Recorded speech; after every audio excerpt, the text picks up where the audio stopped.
So hello guys, this time I'll start with another video series, and this time it's Bachelor of Mathematics Honors Admission Test 2007 short answer type test. Time allotted was 2 hours and the number of questions were 10. So this video is for the first question, which goes like this. Let n be a positive integer. If n has odd number of divisors other than 1 and n, then show that n is a perfect square. Okay, we'll do this. See, the concept is the number of divisors of a positive integer n equals every integer n can be expressed as uniquely as a product of primes, and that I have shown here.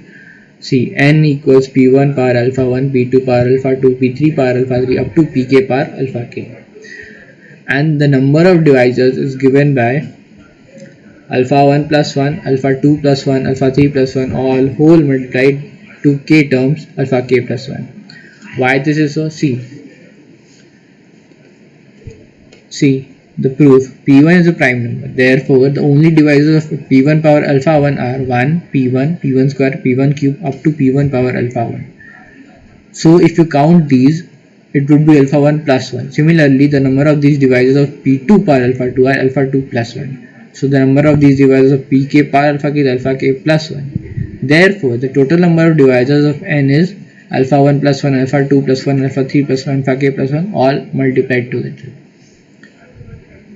Okay, why multiplied? Because each term, if you expand this, will give you a unique factor. Okay, if you analyze this more thoroughly, you will see that each term will give a unique factor, and this is the total number of divisors of n. Okay, moving on.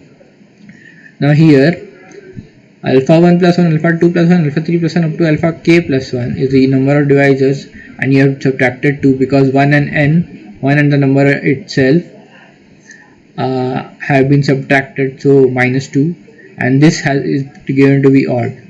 Now if you add 2 to an odd number, it still remains an odd number, so this still again is an odd number. Okay, now this is a product of numbers. Okay, and so for this to be odd, for this number to be odd, all the numbers should have to be odd. Okay, so if any one of these becomes even, the whole product will become even. So alpha 1 plus 1, alpha 2 plus 1, all are odd. Okay, see, then now alpha 1 plus 1 is odd. It implies that alpha 1 is even, alpha 2 is even, alpha 3 is even, alpha k is even. Okay, are all even. So n equals p1 power alpha 1, p2 power alpha 2, p3 power alpha 3, pk power alpha k is a perfect square. Why? Because alpha 1 is an even number. So suppose alpha 1 is 4. So n will be written as p1 power 4. So p1 power 2 power 2. See, you get a perfect square. Okay. Likewise. Thank you.